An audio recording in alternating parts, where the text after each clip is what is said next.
Time now for Michigan's #1 outdoor radio show, Mike Avery's Outdoor Magazine. Outdoor Magazine is brought to you by J Sporting Goods, the Yider Insurance Group, Angler Quest Pontoons and Polarcraft Boats, The Forward Corporation, Primal Tree Stands, Shadow Hunter Blinds, Security Credit Union, Garber Chevrolet, and by Michigan Brand Meats. Now, here's Mike Avery. Well, thank you, Ken Hunter, for that introduction, and welcome to another edition of the Outdoor Magazine show right here on the Outdoor Magazine Radio Network. So glad to have you along with us on what, as I am here in the studio, is a cold, chilly morning. Wasn't it just a week ago, or maybe 2 weeks ago here on the show, I was saying, boy, and I'm the one responsible for this, and I apologize. I think I jinxed us. I said, boy, we haven't had much of a winter so far, have we? And then look what happened. In my part of the state, we got the biggest snowstorm we've had so far this winter, and the temperatures dropped out of sight. So it's on me. You can blame me. You can put it all on me. Put it on my shoulders. I can take it. But it is making ice, at least right now as we're in the studio. For the last couple of days, the forecast is single digits here for the next day or so. So it's making ice. So those of you who are hardcore ice fishermen, ice anglers, and you've been jonesing to get on the ice, this is going to be your chance. So I'm happy for you. I am. I used to ice fish a lot, and I enjoyed it, and I still have nothing against ice fishing. It's just not something I really have been involved in the past few years. But I get it. I get the appeal. You know, I get the appeal of having the rod in your hand when the fish hits. And, of course, in ice fishing, that's what you're doing. You're jigging, so the rod is in your hand. You're watching the fish on your electronics, or maybe you're sight fishing. You're looking down through the hole and you can see them. I get the appeal of that. That's why I like jigging walleye in the river. There's nothing like having that rod in your hand when a fish hits. Compare that to trolling, which I do so much of these days, and that is more of it's not as intimate. The rod usually isn't in your hand when the fish hits. It's in a rod holder, and you're watching the board go back, or you're watching the rod dip. But you don't have the feel of having it in your hand. So I get that. So good luck to you as you're on the ice. If you're going out on some of these lakes that are just getting ice, or the big bodies of water like Lake St. Clair or Saginaw Bay or whatever, be careful. Keep an eye on it. I have never been one of the first people on the ice. I think that first person who walks out on the ice is a special person. They're a special kind of person. And I'm not that kind of person. I will never be the first person on the ice. Hey, I got a bone to pick with the DNR.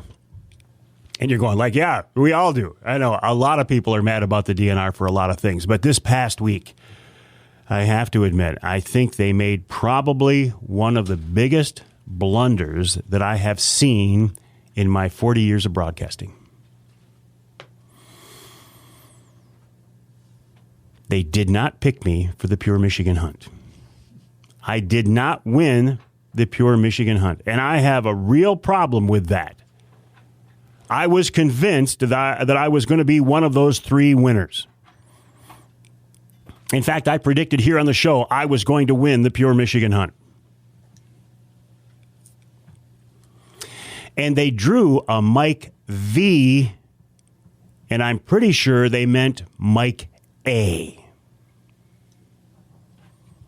So let's try to correct that for next year if we can. Let's try to get back on track and quit screwing up. So they drew 3 winners, and I wasn't one of them. I have not seen the numbers on how many people applied this year, but I'm sure it was through the roof, like all of the hunting and fishing numbers are this year. There was a time when only about 30,000 people applied for the Pure Michigan Hunt. I would bet, again, I don't know, was 60,000 this year, 70,000 this year? And I don't know. I haven't seen the numbers. But I'll be curious to see because you know that You know that with the renewed interest in hunting and fishing, that our odds, all of us, our odds for winning that hunt were down considerably this year. I'll try again. It'll probably be the only way I will ever get a Michigan elk tag. I know that. And it would have been nice to get a first choice for any season for a Michigan bear tag. I will put in for a Michigan bear tag again this year, and I will put in for the third season. Somebody's telling me online right now they were told it was around 74,000. I guess maybe 75,000, and I would not doubt that is true. I will put in for the third season in the Newberry District again this year. I don't think I'll get a tag because I got one last year. Certainly, if I was to put in for the second or first season, I would not get a tag. But possibly third season, I might. We'll give it a try. Kind of a recurring theme here the last few weeks. I want to talk briefly about the ammo shortage. I scored some ammo this week. I'm feeling pretty good about it. After going online and paying what I knew were exorbitant prices. I mean, I told you last week, I actually paid $1 a round for .380 ammo, and I knew that it was too much, but I wanted to explore the process. I don't think I'd ever bought ammo online before, so I wanted to see what that process was like. And I needed some .380. So I bought some 9mm and some .380. So I got that shipment in, and then I got a tip. Through Facebook. Jason let me know that my friends at Jay's had 9mm ammo. He said, call them. They'll hold it for you. So I called up there.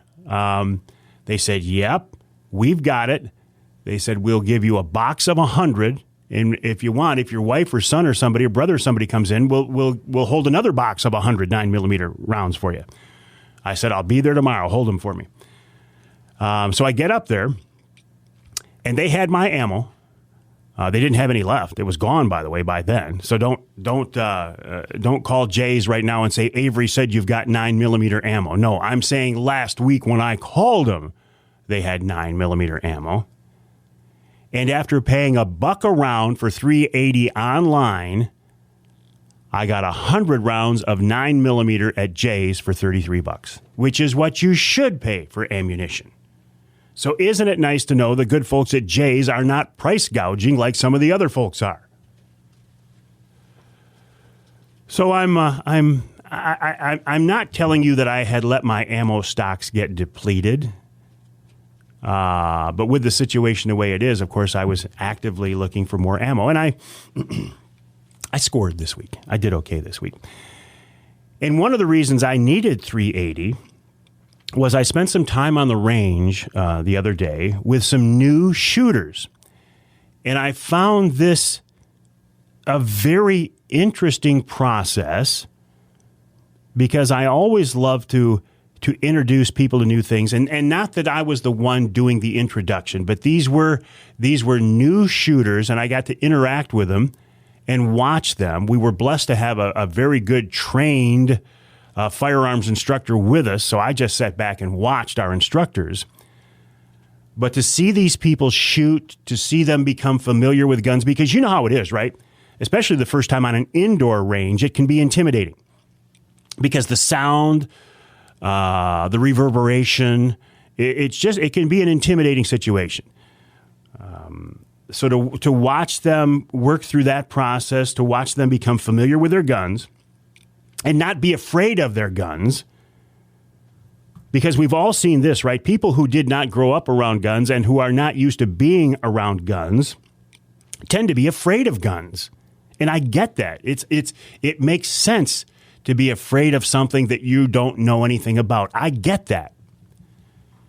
So to watch them learn how to handle their guns, to keep their finger off the trigger, and why is it that people who are not used to being around guns, it's because they see it on TV and the movies all the time. The first thing they want to do when they pick up a handgun is they want to put their finger in the trigger. That just seems to be human nature. So they have to break themselves of that habit first and foremost. So it was a lot of fun, and it was very, very interesting. And I talked to some of these people, and 3 of them, by the way. We had 6 people on the range, me and 5 others, 2 guys and 3 women. And I talked to these folks afterwards about how did you get to this process? What happened that made you want to get your CPL and get a gun and learn how to shoot? And it was interesting to hear the different comments. They just said, well, you know, the way the world is going, when they started talking about defunding police, a lot of strife, a lot of unrest, you know, maybe it's time to learn how to take care of yourself. So I found this very, very interesting and actually rewarding to watch people get into shooting and start to embrace the concept of being prepared to take care of yourself if you have to. And I'm not saying the sky is falling, and I'm not saying that you need to be a prepper or anything like that. But I did really enjoy it. What else? Wintertime outdoor tradition here in Michigan, beagles and bunnies. I'm seeing a lot of pictures sent to me on the Facebook page of that. There's nothing better than a kid sitting there with a cottontail in front of them and a beagle next to them and a big smile on their face. Isn't it part of our outdoor history and tradition here in Michigan?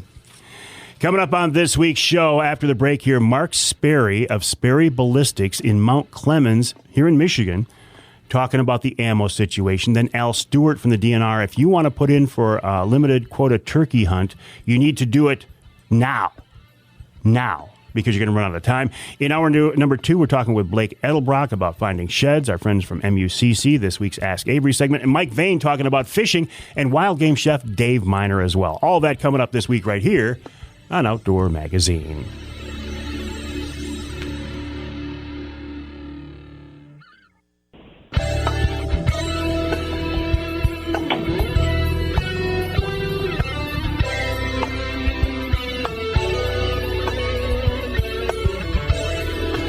You can hear the Outdoor Magazine show in Alpena on WZTK, that's 105.7 FM. You can hear us in St. Joe on WSJM 94.9 FM. And north of the bridge in Newberry, WNBY 1450 AM. This segment of Outdoor Magazine is brought to you by Speedy Blaze. Speedy Blaze is a safe, clean, water-resistant alternative to firewood. It's safe to cook over because it's made from recycled hardwood, but it's not susceptible to moisture, water. It's not susceptible to insects, so you don't have to worry about getting it wet. You can travel around the state with it, and it's a Michigan-based company, and you know I love that. Check them out online at SpeedyBlaze.com, SpeedyBlaze.com, and we give away Speedy Blaze almost every Wednesday night on Wednesday Night Live, so be sure to check that out. I was talking in the previous segment, and in fact the last couple of weeks, about the ammo shortage here in Michigan, and in fact across the country, right? Mark Sperry is with Sperry Ballistics. They're in Mount Clemens. You can learn more about them online at SperryBallistics.com, SperryBallistics.com. And I wanted to get the insight from a Michigan-based ammo manufacturer, and Mark graciously agreed to join us. Mark, welcome to the show. How are you? Hey, Mike. Good morning. Thanks for having me. Well, listen, it's a pleasure. Tell me a little bit about your business, your company. We're a small arms ammunition manufacturer. We started during the height of the Obama era in 2013, shortly after Sandy Hook, noticing that ammo was hard to find back then, and it seemed like a problem I could solve at that time. Learned a lot of things along the way, and look back at where we are today. Those times were a lot easier to deal with than the ammo shortages that we're dealing with even currently today. Where are we today, Mark? I mean, is it? How are you doing on getting ammo out the door? Any luck at all? Well, we're doing our best. The biggest thing is sourcing components, which has been difficult all through 2020 since the beginning of March, April. Things were starting to, projectiles themselves were harder to come by even early on in the year for rifle calibers, and things progressively became harder and harder to source. I'm connected with a number of large distribution companies that work with, CCI and Federal and ATK, and just being able to get any source of components to make ammo has been a trial for us. So you are getting like the casings and the bullets from other people, other places, and then you're putting them together into a bullet, a shell. Correct. We're actually doing all the assembly here ourselves here at Mount Clemens, manufacturing the ammo from a number of different component sources of Remington, of Spear, CCI, all the larger companies. Who's your primary customer? Well, our primary customer is the public. I mean, we've been servicing the public since 2013, working with distributing our ammunition at other gun stores, working with a couple ranges since 2013. So, is it a walk-in shop or online or what? We have both. We have both environments. We've been online since 2013 at SperryBallistics.com.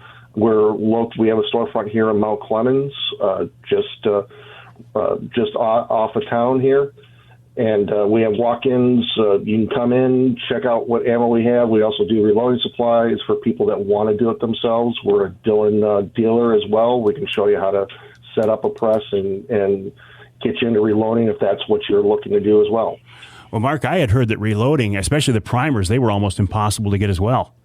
They are. That is the current struggle right now, especially with a lot of small pistol primers, 9mm. Everybody's becoming a new gun owner. They're getting their first firearms. Those that have been a gun owner for a long time have now tried to get in this hype to get into reloading themselves, which has put a strain on the equipment manufacturers and sourcing those components.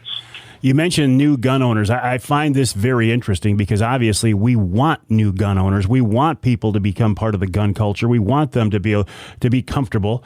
But when you get this big influx of new shooters, of course, what do they want? They want ammo. Absolutely. Well, you can't have one without the other. Yeah. So how are, as we are recording right now midweek, and I realize things change day to day, but how are your stocks right now? Right now we've been struggling with getting primers. I'm working with a company right now to source some primers that are being imported in out of country because the American market is so strained. The larger companies that make ammo, they're keeping those components for themselves. They're not selling them off to smaller commercial manufacturers like me or hobbyist reloaders. They're using everything that they're making. So that's causing a lot of strain for us, for our business. So we're now looking outside the United States to get those primers, to get those projectiles and everything else.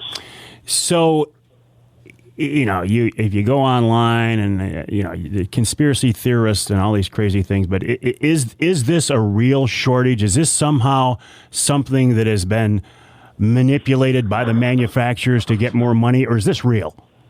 This is much more real than even the same conspiracy when, during the Obama years.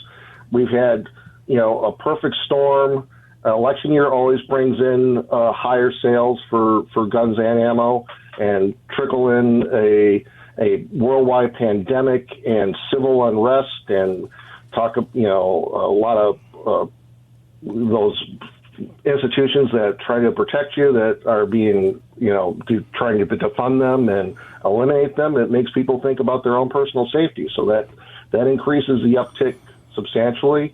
And with those new firearm owners becomes new need for ammo.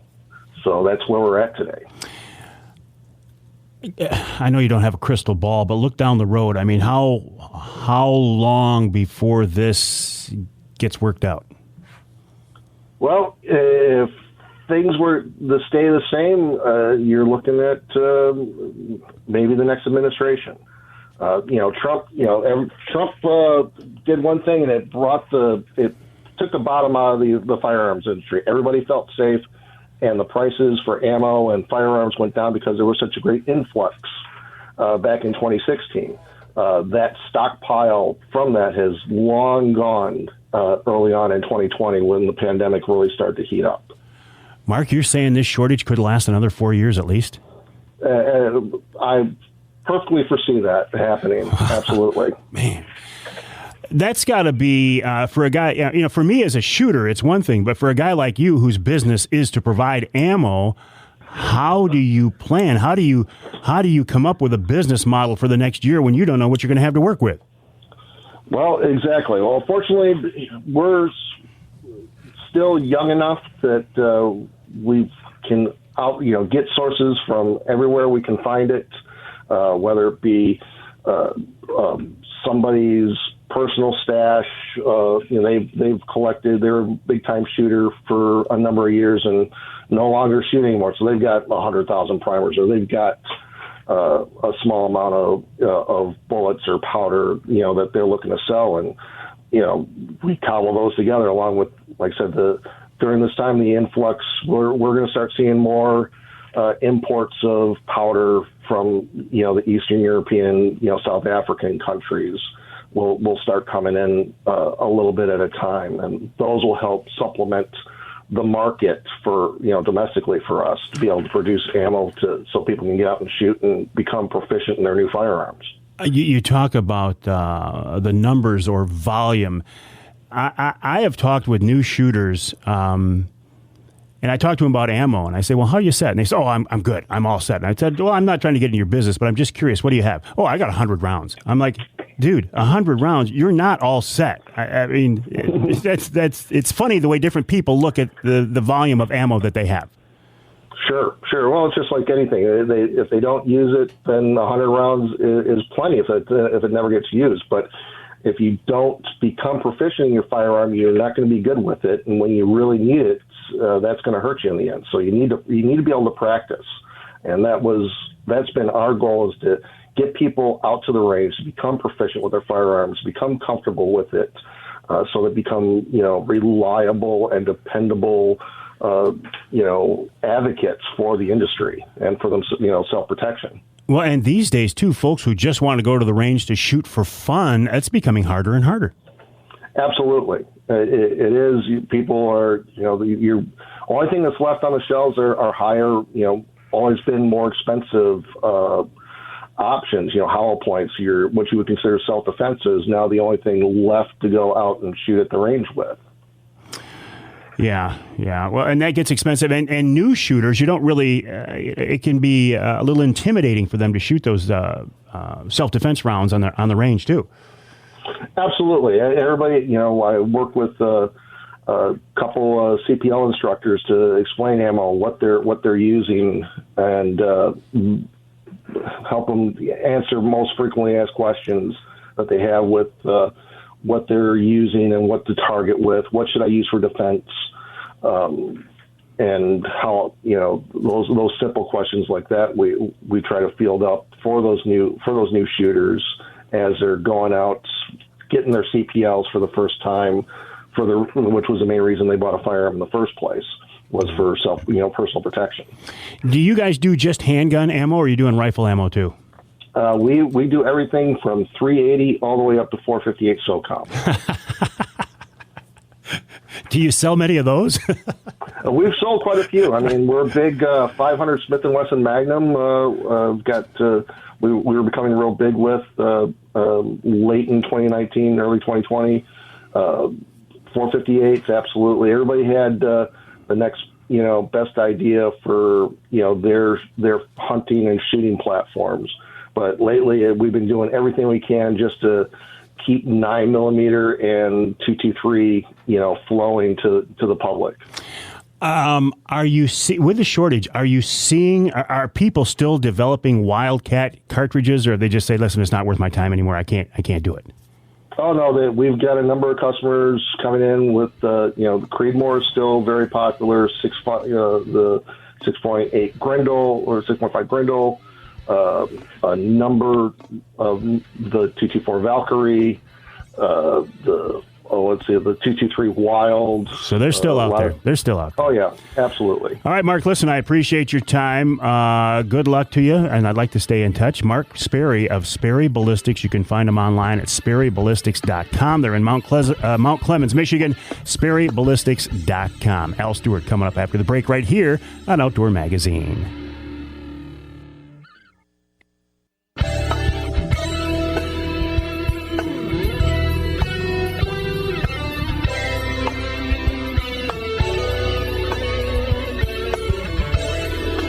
You can hear the Outdoor Magazine show in Traverse City on WTCM. That's 580 AM. You can hear us in Sandusky on WMIC 660 AM, 95.3 FM.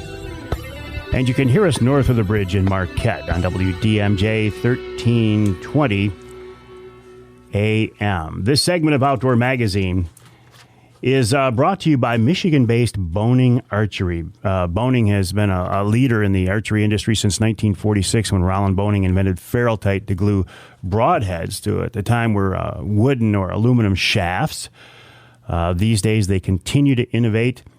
And think about that. If they started in 1946, that means this is their 75th anniversary.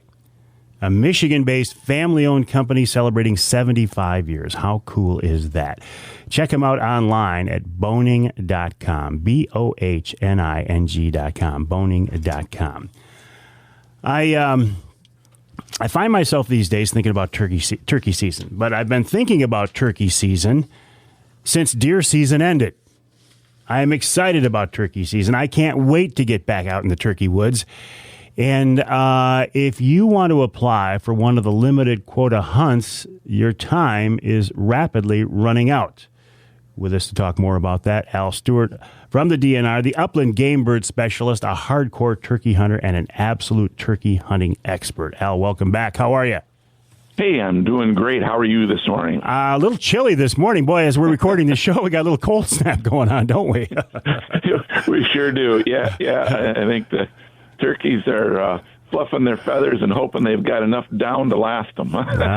They are pretty tough critters. I mean, you look at the range here in Michigan; they have certainly adapted well to our state, haven't they?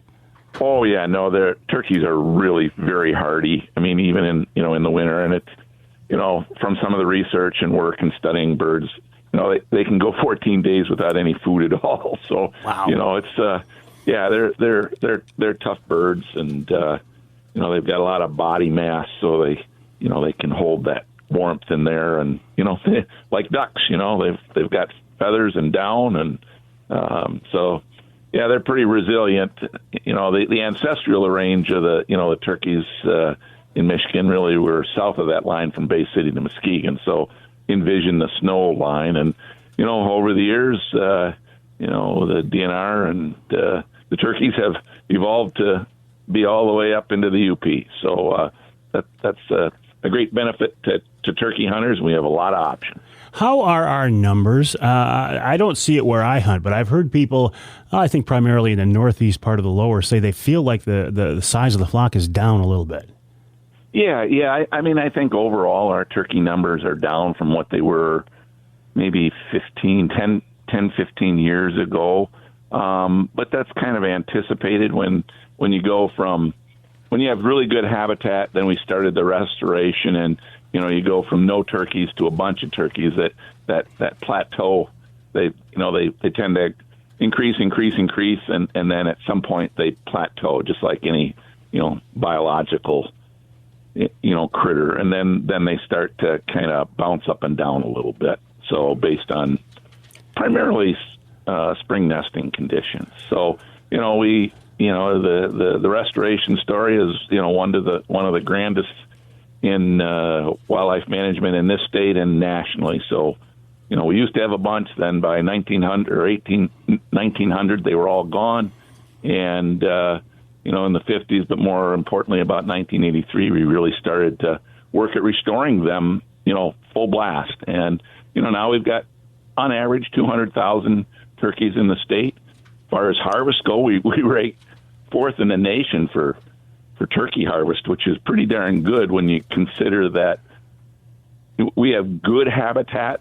south of that line from Bay City to Muskegon, but anything above that is, fair to good, maybe. So we're doing really well. Missouri is the number one place for eastern wild turkeys. They have great habitat, minimal snow, and they're the number one state in the nation for turkey harvest and turkey numbers.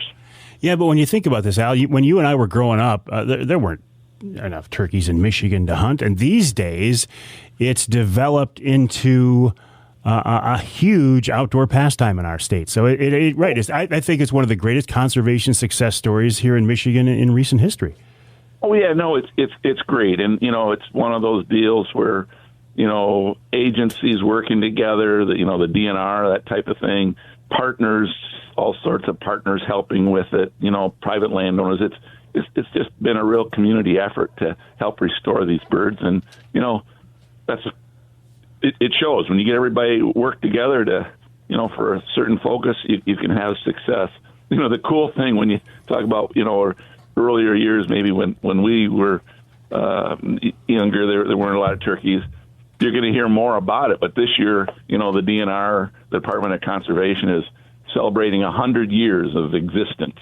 And so if you go back to 1921, there weren't any turkeys in Michigan, and now there's over 200,000. And like I said, now we're, in the top states for turkey harvest. And it used to be, in those earlier days when you and I were hunting, there was very few areas open to turkey hunting, and you had to draw. Oh, it was a different ballgame. Hang tight, Al. Hang tight. We got to take a break here in the Outdoor Magazine show. We're talking with Al Stewart, the upland game bird specialist for the DNR. The website michigan.gov/DNR. If you want to apply for one of the limited quota hunts, time is running out. We'll talk more about that after the break. And do you even need to do that these days, or is it just, be honest, is it just a way for the DNR to make money? I'll ask Al that question after the break right here on Outdoor Magazine.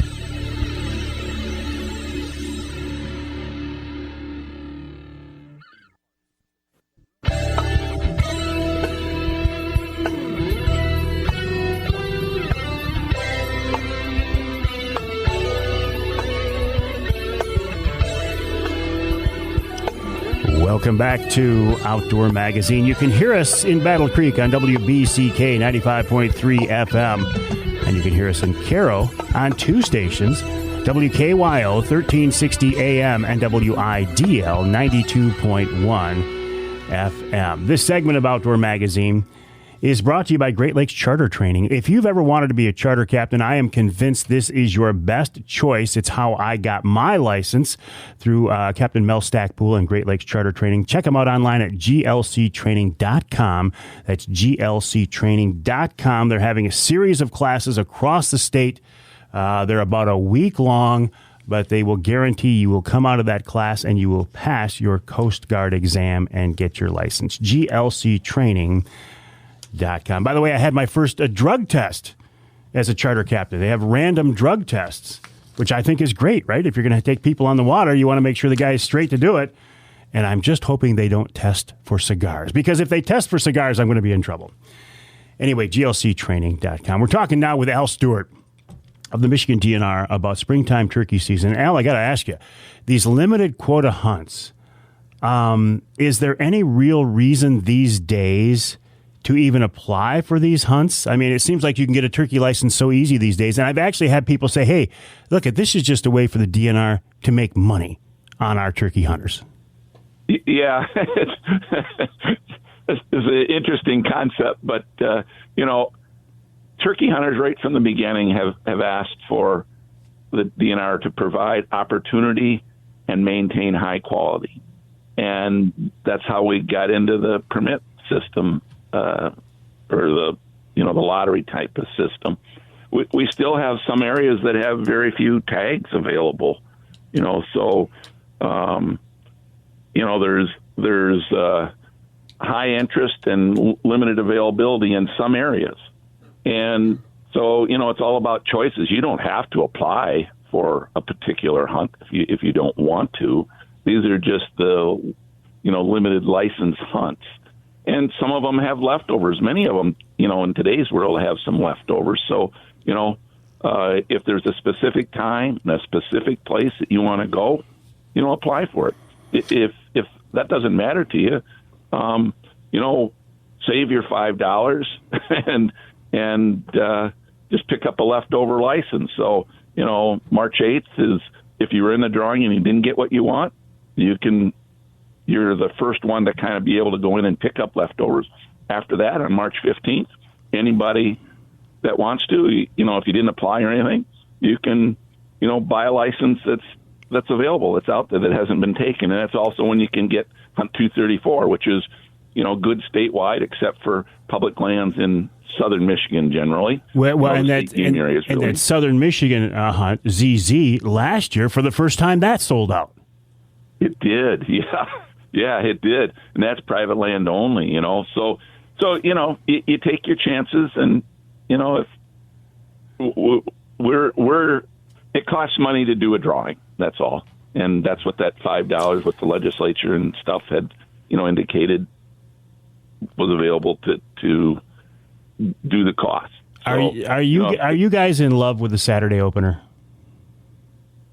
The commission decided that's when the season was to open, and I get mixed responses on that. Yeah. From a purely selfish view, and I've told you this before, I know you talk about you want a quality springtime hunt, and don't we all? Al, I heard more gunshots Saturday morning of the springtime turkey opener last year than I did the firearm deer season. So I want to go on record as saying I don't like it, but I understand why a lot of people do who don't have flexible work schedules. So I can see both sides of it. Yeah. It was, forever it's been a Monday opener. And again, that was, and you had a week period to be able to hunt. And the intent was, if you're applying for that opening day, then Monday is a good time, and most people take time off. But, if Saturday works for you, great. Part of it is just, getting people out and hunting. I've talked about so many times before, turkey hunting is just a great outdoor recreation. Isn't it the best? It's just the best. I just love it. It's the best. It takes the very best of deer hunting with woodsmanship and understanding some of the behavior of the animal, and matches it up with waterfowl hunting, where it helps to be able to call and talk to the duck a little bit to encourage them to come around to where you are, and it meshes it all in and does it in the spring when there's a little bit of cabin fever setting in, but you get to see the world come alive in the spring. It's just a great time. And with the COVID piece, we found last year that, this was one of the first opportunities to get out for people and social distance. And there was a strong interest in turkey hunting. The survey information hasn't come back yet, but, we sold more licenses last year than the year before, but not as many as we had sold 5 years before. But it's still bringing people back into the fold and showing them what's out there. And I've never done it before. Oh, it's wonderful. I strongly encourage it. We are out of time. People are listening to the show this weekend. What's the deadline to apply for the limited quota hunts? Oh, yeah. So you need to apply by the 1st of February. But remember, if you miss that, March 15th, you can pick up a license. Perfect. You can do that at any licensed agent or at michigan.gov/DNR. Thank you, Al. Appreciate your time. Al Stewart, one of the most knowledgeable turkey experts and turkey hunters you will ever meet. We'll take a break for the top of the hour. When we come back, we'll talk about shed hunting with Blake Edelbrock right here on Outdoor Magazine.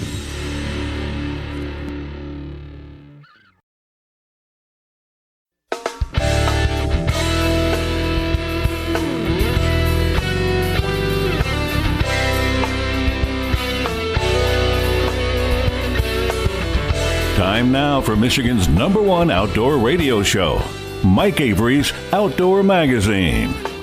Outdoor Magazine is brought to you by Jay Sporting Goods, the Yider Insurance Group, Angler Quest Pontoons and Polarcraft Boats, The Forward Corporation, Primal Tree Stands, Shadow Hunter Blinds, Security Credit Union, Garber Chevrolet, and by Michigan Brand Meats. Now, here's Mike Avery. Indeed, this is the big guy, Mike Avery, and welcome to hour number 2 of this week's Outdoor Magazine show right here on the Outdoor Magazine Radio Network, and so glad to have you along with us. This is, first and foremost, a radio show. It is recorded as, scheduled as, produced as, distributed as a radio show. And I think the best way to listen, if you can, is on your local AM or FM station. And we have, almost 30 of them across the state. If you can't, if your local station doesn't carry all 3 hours, or if you live in some part of our state not covered by the signal, you can always listen to the show as a podcast. Now, the broadcast version of the show is available before the podcast, but as a backup, the podcast is there. You can hear it on my website, MikeAveryOutdoors.com. MikeAveryOutdoors.com, kind of the clearinghouse for the online clearinghouse for all things Outdoor Magazine and Mike Avery Outdoors. You can hear it on my Facebook page as well, Mike Avery Outdoors. You can hear it on Amazon Music. You can now hear it on Audible, which I think is very cool. I listen to a lot of audiobooks, and to have the podcast on Audible is, again, really nice. You can hear it on Twitter. I'm Avery Outdoors there. You can hear it on LinkedIn.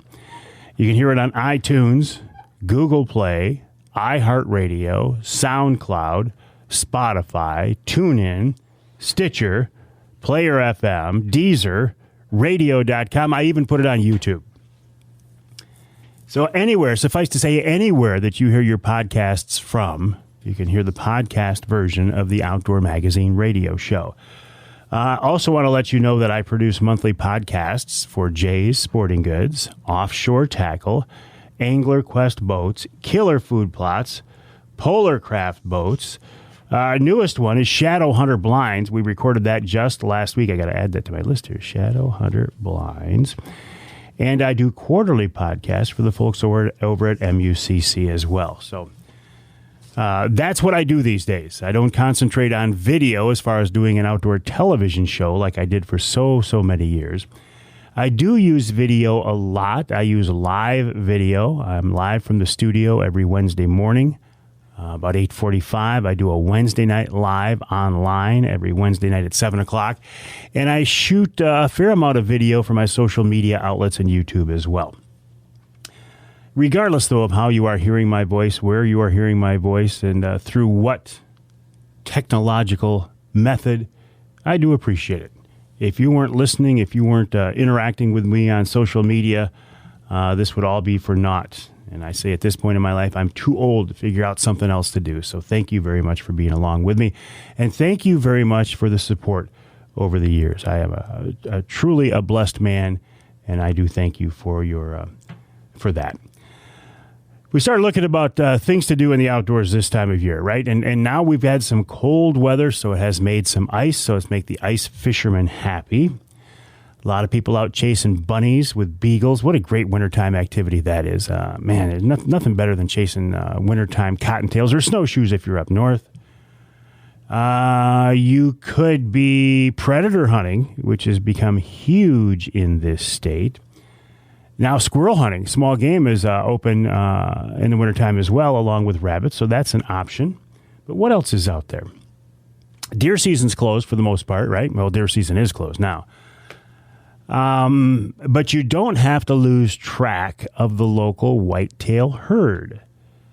Shed hunting has really become a big deal. And by sheds, I don't mean the aluminum storage building in the backyard. I mean shed whitetail antlers.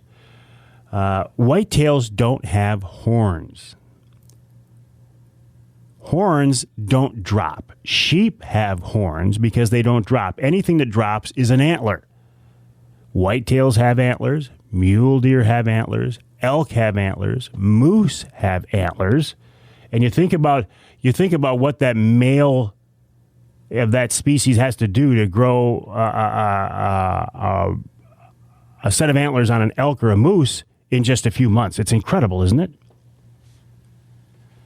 And what happens is through the testosterone level dropping and the hardship of going into a winter and such, they drop their racks, their antlers. Finding those sheds is an awful lot of fun and can be a great big challenge. Blake Edelbrock is a guy who spends a lot of time looking for sheds, and they say he's one of the best out there. So let's pick his brain a little bit and welcome him to the show. Blake, welcome to the Outdoor Magazine Show. How are you? Doing great, Mike. Thanks for having me on. Hey, listen, the pleasure is mine. Tell me a little bit about you. You're an avid outdoorsman, aren't you? Yeah, I'd pretty much try and stay in the woods or on the lake year-round, whatever seasons and at the time, and pretty much go around with it all. Like you mentioned just a minute ago, I've been doing some squirrel hunting and ice fishing lately, and shed season's about to kick off. Yeah, I follow you on Instagram. On Instagram, you are Edelbrock_outdoors, right? Correct. Yeah, isn't it great to have this option these days where anybody can share their outdoor adventures with the rest of the world? Yeah, it's pretty cool that it's almost like a living timeline. You just can look back and look at the memories and see what all is going on. Yeah, it is. And how did your deer season go, Blake? I had a really good season actually. I finished with 6 deer. I got a nice 8-pointer in Michigan. I shot a small buck in Ohio. And then filled a handful of doe tags. Good for you. So you got venison in the freezer. I do. Good. So let's talk about sheds a little bit. You say it's just getting ready to kick off. I've seen a few pictures now and people reporting into me that they're starting to see some bucks here in Michigan dropping. Yep. So I haven't personally found a Michigan shed yet this year. I did, however, find, by chance, I was in Ohio for their muzzleloader season, and I found a fresh antler on January 2nd, wow, which I couldn't believe. But yeah, people are starting to slowly pick them up as they're falling. Over the next couple of weeks to a month is when I will really start to see them start falling, from my experience. And where do you find them, Blake? You find them where you look. I get that, but where do you look? Pretty much everywhere. There's nowhere worth not looking. Sometimes you're amazed at where you do find them, or overlooked spots are big. Pretty much, you can't go wrong as long as you go out in the woods. You can try and focus in on the fresh deer sign, and especially if you see a field full of deer every night, you assume there's a buck or two in there that's going to drop their antlers somewhere. And you just say something, you say if you see a field of deer, you can assume there's a buck or two in there. If you went to some other states where their buck-to-doe ratio is different than what it is here in Michigan, you'd probably have an easier time finding sheds, I would think. Yeah, that's, it seems to be a little disadvantage choosing Michigan to shed hunt as much as I do, but I still love it. Have you traveled out west to do some hardcore shed hunting yet? Not yet, but it's on the bucket list. Yeah. It's, And what is the appeal? Why are so many people so addicted to shed hunting? I ask myself that quite often, is why do I like to find these pieces of bone so much? And I don't know if I have a good answer for it until you actually find one after all these hours of looking. And then there's, next to, shooting a deer, there's no better feeling. Hours of looking? Wow. Hours and miles. Well, but you think about that. I mean, you would put hours into taking a deer sometimes, right? Correct. Yeah. You got to sit in the stand quite often, just to get the opportunity at one. But when you get the deer, you got some venison to show for it, and you got the rack. What do you got from what do you have from a shed? Well, I seem to struggle on shooting the big buck, so at least I can find their antlers sometimes. But yeah, I don't know. It's a weird thing, I don't know why I get so excited over finding these bones, but a lot of people enjoy it as well. It's hard to explain until you experience it, but it's pretty awesome when you find an antler. And I've heard people say it's kind of just an additional way to keep that connection with the local whitetail herd. It is. It's really cool to, you run trail cameras and get pictures of these certain bucks that you recognize, and it's hard to find the dream shed that you've been looking for all year on the buck that you didn't get to shoot. But it's pretty cool when you can go out and look forward to what's out there next year. And just each antler is different. It's pretty cool finding them. That's very interesting because in my shed hunting in the past, I was never sophisticated enough at the time to run trail cameras or become familiar with certain bucks. But I see what you're saying. If you've been watching a buck all year and you didn't shoot him, yet you find a shed from him, that is a pretty big deal. Yeah, it hasn't happened for me too much, to be honest, but it's always the dream, to find that particular buck's shed. It is, and it makes me think of something else. We don't have time to talk about it right now, Blake. I got to take a quick break here on the Outdoor Magazine show. We're talking with Blake Edelbrock. He's a hardcore shed hunter. He's a hardcore outdoorsman, hunter and angler here in Michigan. But this time of year, he starts to turn his attention to looking for shed whitetail antlers. You can follow his adventures on Instagram. He is Edelbrock_outdoors. Edelbrock_outdoors. Keep an eye on him. Follow him to see what he's up with. We'll take a break here in the Outdoor Magazine show. When we come back, I'll pick his brain a little bit more about this. Also coming up in hour number 2, MUCC checking in, and this week's Ask Avery segment, all coming up in hour number 2 of this week's Outdoor Magazine.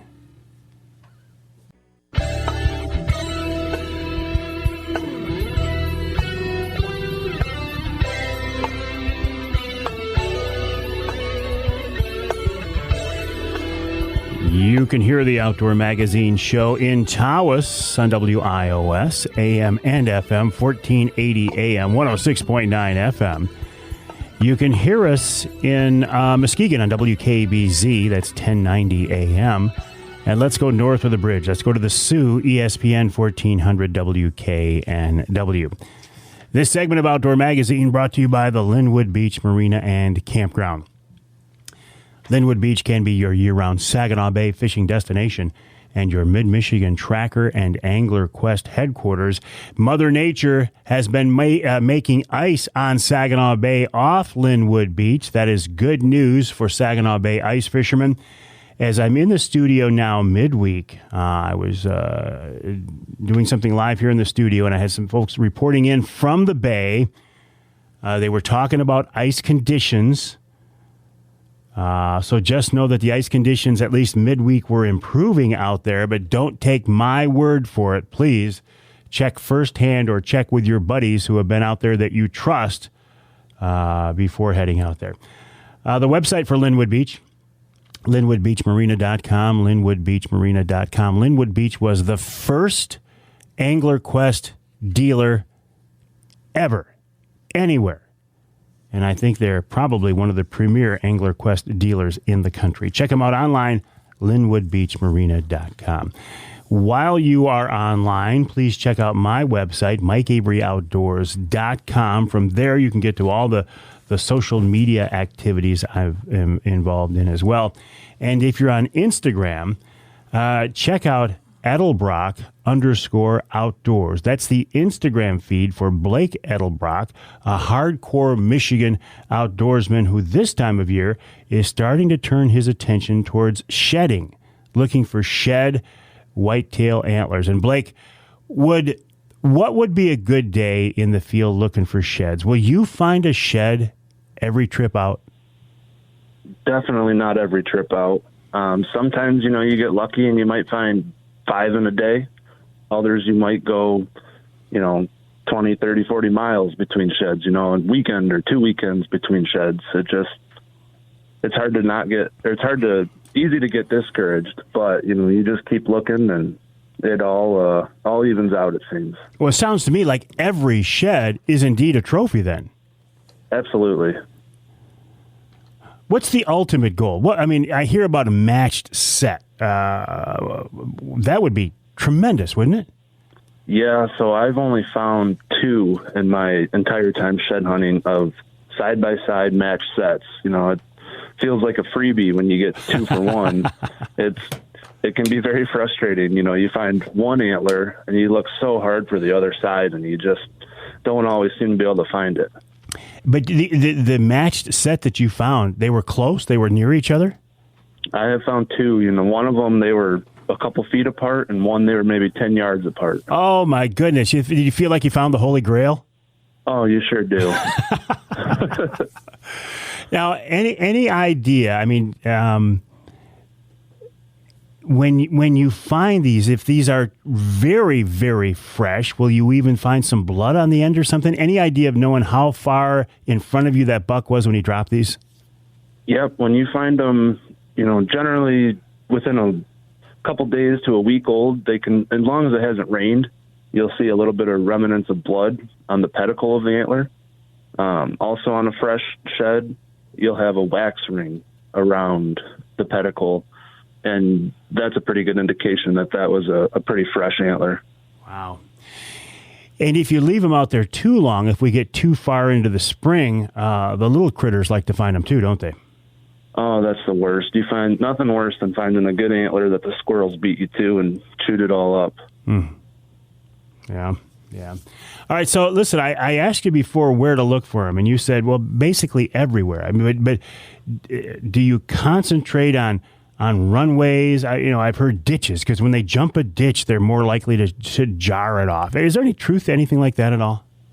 I can't say that I have found that on, fence crossings, that kind of stuff. It's always fun to look for, but I can't say I've ever really found, anything more on those crossings than I have elsewhere. It seems to be pretty sporadic, but yeah, I mean, definitely it's, I'll follow a lot of deer trails, find where the most sign is, where the most activity's been. And then just kind of, it's easy to take one loop through a property and think that you've covered it good, but really if you grid search it, back and forth, and you might feel like you've been walking the same ground, but it's amazing if you just change the angle you're looking at. Keep the sun at your back. Different little stuff like that are all helpful to help you find more sheds.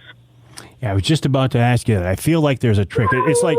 It's like looking for morels, I mean, you can have a patch of morels in front of you, and one person can see it and the other can't. I feel like sheds are the same way. You kind of got to train yourself, don't you? Oh, absolutely. What we do that kind of helps us, take an antler in your backpack and, say it was you and I'll tell you, turn around and I'll throw the antler out. There's an antler, 10, 15 yards from you. It'll drive you nuts when you can't see it. It's just a fun little game to train the eyes, we call it. And that is great. And I can see where you could have some fun with your buddies on that one too. Yeah. Do you sometimes get down at ground level? I know you leave the sun behind you, but do you what other tricks? Can you get down on your knees, hands and knees? Does that help at all, or does that just narrow your field of vision? No, pretty much, if you're going through some thick stuff, I'll get crawling. Otherwise, I pretty much just stay walking. But, a lot of times I'll try to, if I walked north on a deer trail, sometimes I just walk the same trail back south just to change the point of view. Another helpful trick is always have binoculars on you. They're, you'll be walking through the woods and pretty much you see anything white. You're not necessarily looking for an antler. You're looking for a shape or a tine or just something that stands out. And, if you see something 30 yards away that could be an antler, 9 times out of 10, it's a lovely white stick.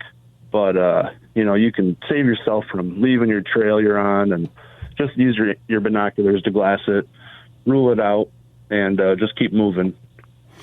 Yeah, that is great advice, and I can see what you're saying.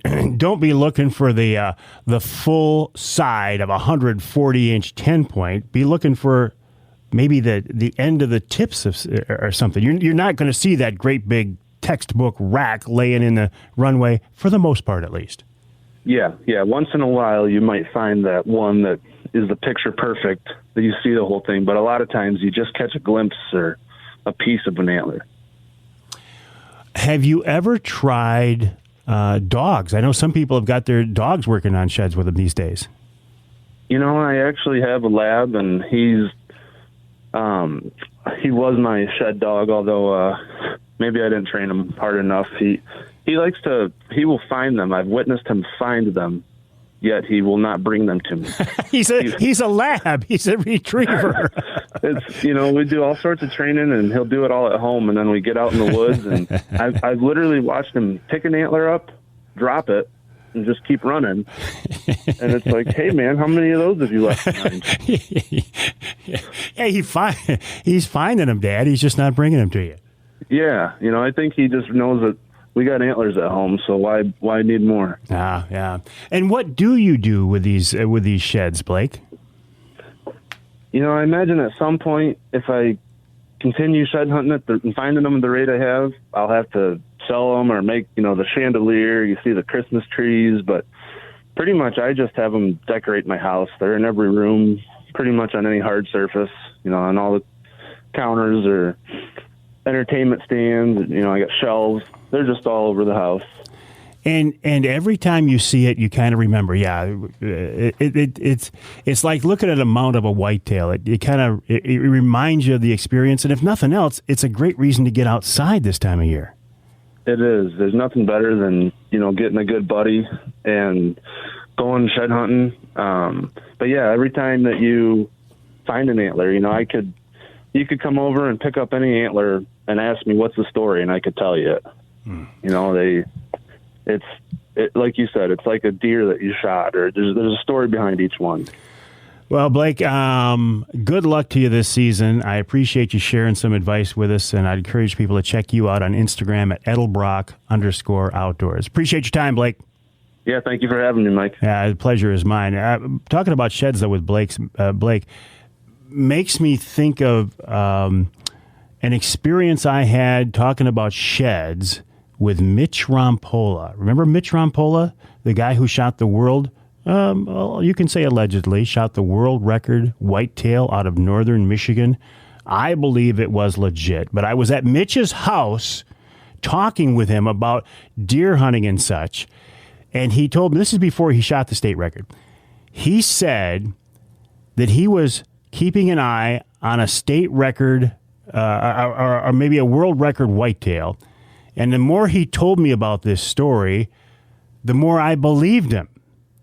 He said he had seen this deer several times.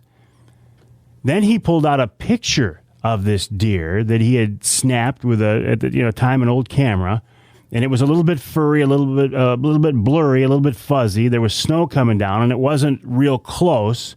But I thought, man, this is legit. This guy knows what he's talking about. And then to underscore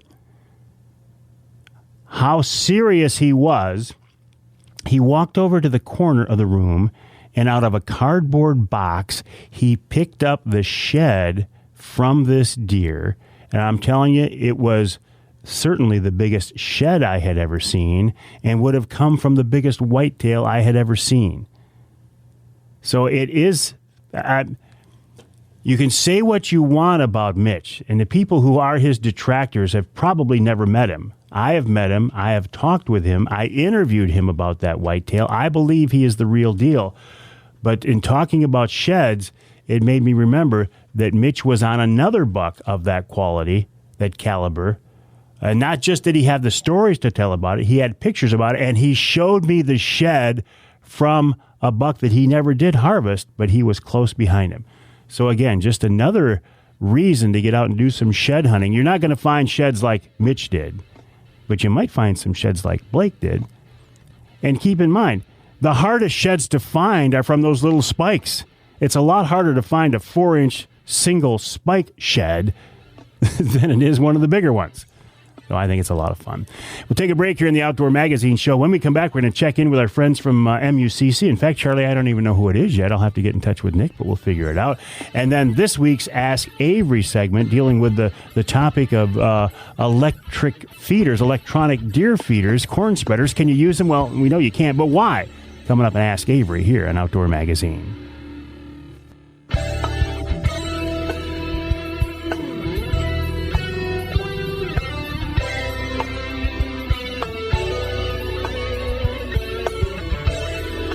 You can hear the Outdoor Magazine Show in Sheboygan on Big Country Gold, WCBY. That's AM and FM, 1240 AM, 100.7 FM. You can hear us in Lansing on WILS, that's 1320 AM, and north of the bridge in Iron Mountain on WMIQ, 1450 AM. This segment of Outdoor Magazine is brought to you by Wilds Plumbing and Heating. From plumbing, heating, air conditioning, sump pumps, ductwork cleaning, you name it, the folks from Wilds can help you out. I called Rosie at Wilds the other day. I think we got something going on with our furnace. Something just not quite right. Well, when that happens, I know who to get in touch with, the folks from Wilds, because they have maintained the furnace at 2 different houses for us now. They put in a new furnace at the old house. I'm hoping we don't have to put a new one in at the new house, but if we do, the folks from Wilds are going to be the ones to do it. They have taken care of me, and I know they will do a great job for you as well. Check them out online at wildsplumbingandheating.com. That's wildsplumbingandheating.com. While you're online, head on over to MUCC.org. And by the way, if you want to save 25% on your MUCC membership or your renewal, go to that website, MUCC.org, and use the promo code Mike, all caps, MIKE, and save 25%. Nick Green is the Chief Information Officer for MUCC, with us now on the Outdoor Magazine phone line. Nick, welcome back. Morning, Mike. Little chilly as we're recording the show today, isn't it? It is. I had to go out and let my truck warm up for about 20 minutes, which is pretty uncommon this morning. Yeah, my truck never did warm up when I was heading into the studio today. But hey, it's making ice. That's one good thing. That is. We're hearing some good reports about folks, getting good walleye bites, and hopefully people are being safe and mindful of the ice they're venturing out onto. Yeah, absolutely. What's going on in Lansing? What's going on at MUCC these days, Nick? So we're kind of in a transitional phase here with our policy stuff. The Michigan legislature was sworn in. The new legislature was sworn in a couple weeks ago. So we're working through meet and greets, making sure new legislators, freshman legislators know our priorities, and that the senior legislators kind of know what priorities we still want to focus on in this session. Our camp team is kind of working through what camp in 2021 may look like. Our field team is doing the same with on the ground and trying to make sure that we're going to have some programs lined up and some opportunities for folks to come out and volunteer and better the public land around them. And I'm currently deep into magazine layout for the spring 2021 edition of Michigan Outdoors. So that's kind of a quick summation of everything we're working on. I tell you, Nick, you've done such a great job with that magazine. I mean, not that the previous editors didn't, but I feel like you've taken it to a new level. Thanks, Mike. It's something I have a passion for, and I have a journalism degree, so kind of media writing and design has been something I'm passionate about, and I couldn't be more fortunate to be one of a handful of folks who get to, live and breathe hunting and fishing in my personal life, and then also kind of carry that over into my professional life. When will that next edition be out? That'll be out on March 1st, so if folks are interested in signing up, if you head to MUCC.org, use the promo code Mike, MIKE, all caps, you can get 25% off and ensure that gets delivered to your mailbox. Perfect. It's a win-win all the way around. You mentioned something about a new legislature, and I hadn't really thought about that. This is kind of a... There's kind of a weird period here where they're getting used to Lansing, they're getting used to the job. You guys at MUCC have to kind of, figure out who these guys are, where they're coming from. There's a lot of dynamics at play right now, I would suspect. There is. What a lot of folks don't realize is even if we work for, commercial fishing is a good example. We worked for the last session hard for 2 years to get that passed. When this new session starts, all of that restarts. We will have some legislators that know it's a priority and know some of the history, but we'll have lots of new ones where we got to kind of start from square one again and help get them into the fold and understand why this is important. And, man, I mean, it's got to be a little bit frustrating. Like the commercial fishing, all the time and effort you put into this thing, you thought you were there and then have to start over again. Yeah, and, I'm sure folks are aware, and if they're not, there has been a challenge to the DNR and the state of Michigan from commercial fishers regarding a rule that was put in place last year by the DNR director. So, we're kind of waiting to see how that shakes out, and we'll kind of go from there as we work towards implementing legislation. Speaking of how things shake out, you mentioned the camp and the on-the-ground programs. Man, there's so many things up in the air. I don't know how you can come up with a plan for 2021 on your events that you want to do when you don't know what the restrictions are going to look like. It's been tough. I mean, it's resonated through everything we do. You can have contingency plans, and then you have to have contingency plans for those contingency plans, because we don't know what's going to happen in 2 months. We don't know what's going to happen in the fall. Last year we were forced to cancel our annual in-person convention. Are we going to be able to do that in June? We really don't know, but we usually start planning in January. So it's kind of making everything a little more difficult. Well, Nick, I even in trying times, I think you guys do a great job. I have a lot of respect for what you do, and I'm proud to be an MUCC member. Keep up the good work. The website, MUCC.org. Thank you, Nick. Thanks so much, Mike. Nick Green of MUCC. Now, listen, I know not everybody loves MUCC. I get that. But when you're in the public eye and working on things that people have a passion for, like hunting and fishing issues, not everybody's going to be in love with it. I get that. I see that myself. I feel the same criticisms and arrows myself sometimes. And that's okay. But the way I look at it is like somebody's got to be out there being an advocate for us hunters and anglers and shooters and, trappers. So I think they're doing a good job. Get involved. If you don't like what they're doing, get involved and help them to change. We'll take a break here in the Outdoor Magazine Show. When we come back, this week's Ask Avery segment right here on Outdoor Magazine.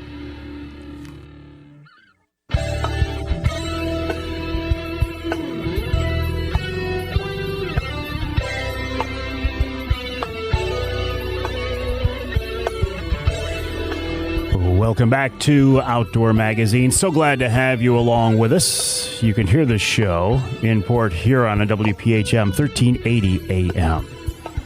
And you can hear us in Ludington on News 97, 98, 98.7 WLDN.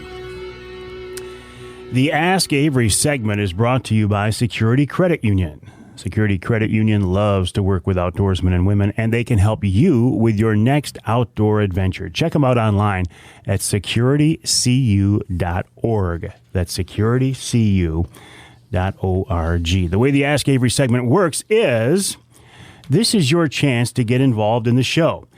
Do you have a question for me? Do you have a question for somebody in the DNR? Sometimes I can get to people that you can't. For example, this week, Keith Seltz sent me an email, and that's one good way to get in touch with me. You can always send me an email to mike@mikeaveryoutdoors.com. That's mike@mikeaveryoutdoors.com, or you can hit me up on any of the social media outlets. In fact, there's a button right on the Facebook page that says send email. Well, Keith Seltz sent me an email that says, "Hey, Mike, I was wondering if you would ask the DNR about why a person can't use an automatic corn feeder. They spread the corn all over, and there's no deer that would be gnawing on the same beet or carrots like you would if you had a bait pile out there." And this, of course, is a concern about CWD with the bait ban. And a lot of people say, "Well, why can't I just put a corn feeder out there? Because it spreads it around." And you can do that. You used to be able to do that. Just spread it out by hand. So I posed this question to Chad Stewart, who is the big game specialist for the DNR. And he says automatic feeders still concentrate animals in a very small space. With frequent feed placement, deer alter their behaviors and visit those areas with higher frequency. He says there is less risk added within social groups. Now, a social group would be a doe, her fawns, and their fawns, and they hang out together, and they're always together. He said there would be less risk added within social groups since they're spending so much time together anyway, but increased risk between social groups as their interactions increase with the frequency and space they occupy. He said also, remember, with CWD, it's not just saliva on the same food source. Deer will urinate and defecate in their feeding areas as well. And they are and as they are going around a stationary feeder for weeks or months, that saliva and other body matter is bound to enter the system, the ecosystem. All of this waste material concentrates in an area where deer are sticking their mouth and feeding repeatedly. So the risk is increased even though they're not necessarily gnawing on the same piece of food. So there's your answer, Keith, straight from the DNR's mouth about why you can't use automatic corn feeder.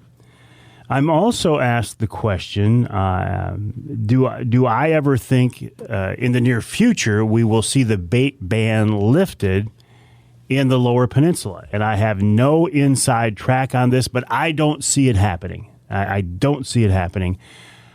The other question I get asked is, well, why doesn't the DNR institute a baiting license? People will say, well, the DNR is money hungry. Why not allow hunters to have a license that would let them put out a minimal amount of bait, and then the DNR could make money on it? That's one I really don't see happening, because if the DNR did that,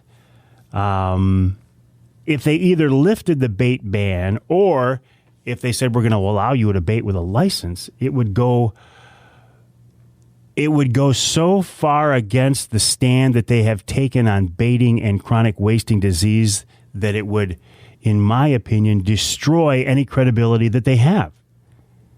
How can you for years now say we've had to ban baiting because of the risk of CWD, because it concentrates animals into an area and therefore encourages or enables the spread of chronic wasting disease, and then come back and say, oops, we changed our mind? Or even worse, well, we still think it's a problem, but we're going to allow you to do it in limited quantities and issue you a license that you have to pay for.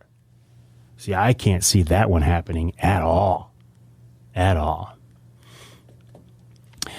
If you have a question for the Ask Avery segment like Keith Seltz did, you can send me an email to mike@mikeaveryoutdoors.com. And tell me right in the subject line, hey, Mike, this is, for Ask Avery or whatever, and flag it so I know. And I will do my best to see if I can get it answered. Or if you have a question for me, and we've had several of those as well, direct questions for me in my limited area of knowledge, and you want me to answer, feel free. I will be happy to do that. The Ask Avery segment would not be possible without the good folks at Security Credit Union. Check them out online at securitycu.org. And I heard from the folks at Security Credit Union the other day. They said, Mike, we've had a lot of people who have come to us with inquiries about Security Credit Union because they heard about us on your show. So that's wonderful that you've been listening. I do appreciate that. securitycu.org is the website, securitycu.org. We will take a break for the top of the hour. When we come back in hour number 3, the final hour of this week's show, we're going to be talking with Mike Vane. Mike is a charter captain. He is an outdoor writer. He's been having a lot of fun on the ice. He's been spearing as well, and he wants to talk about some deer management in the UP because he's a hunter and a property owner there as well. So that's coming up in hour number 3 of this week's Outdoor Magazine. Again, the website, MikeAveryOutdoors.com. The email, Mike@MikeAveryOutdoors.com.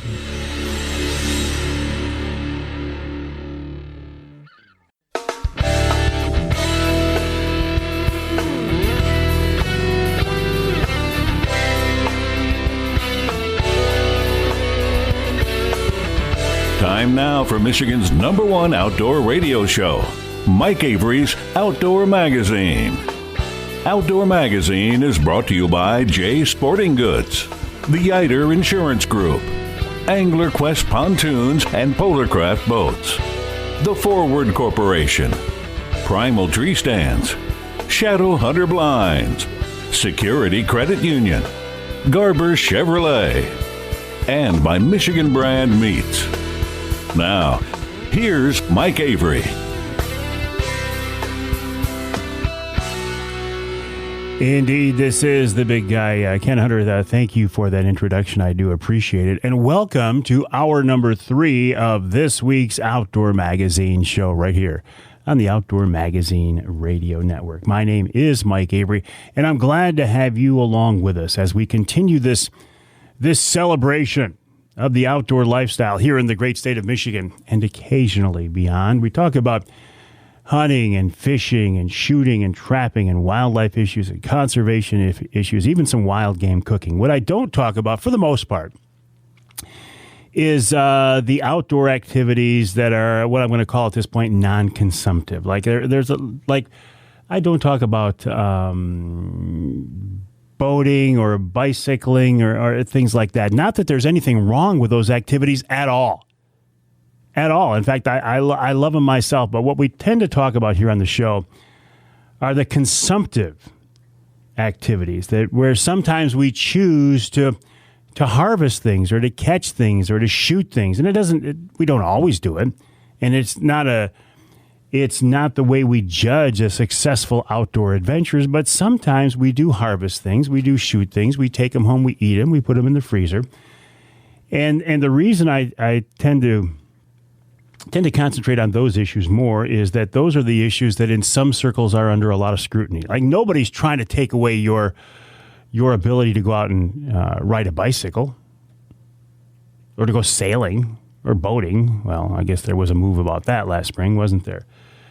But I want to do everything I can to promote the outdoor lifestyle here in Michigan, to encourage people to get involved in the outdoor lifestyle, to get out and do something, to get out and enjoy the outdoors. And these days, we are seeing a resurgence in the interest in the outdoors. And that's one good thing to come out of COVID, right? Because what better place is there to social distance than in the outdoors? And when you're sitting out there on the ice, or when you're sitting in your boat or the turkey blind, you really don't have to wear a mask. So those are all good reasons to get involved in the outdoors. Mike Vane has been involved in the outdoors for a long time now. He is an outdoor writer. He's a charter captain, and he's very much, he's hardcore. He's hardcore like many of us. You can learn more on his website at trophyspecialists.com, and he's with us now on the Outdoor Magazine phone line. Mike, welcome to the show. How are you? I'm doing great, Mike. Listen, nice to have you along with us. Where are you these days? You're up in the Au Gres area, aren't you? Yeah, I moved to Au Gres about 4 years ago.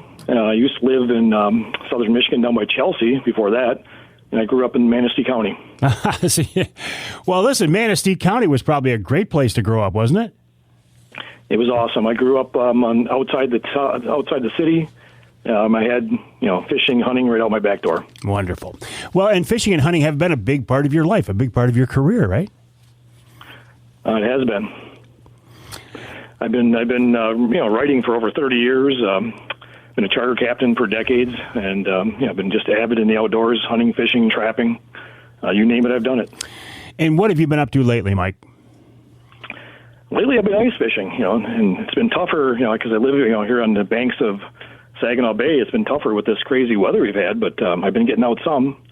I've been out spearing pike, and I caught 8 walleyes day before yesterday, and so that was pretty good. Nice.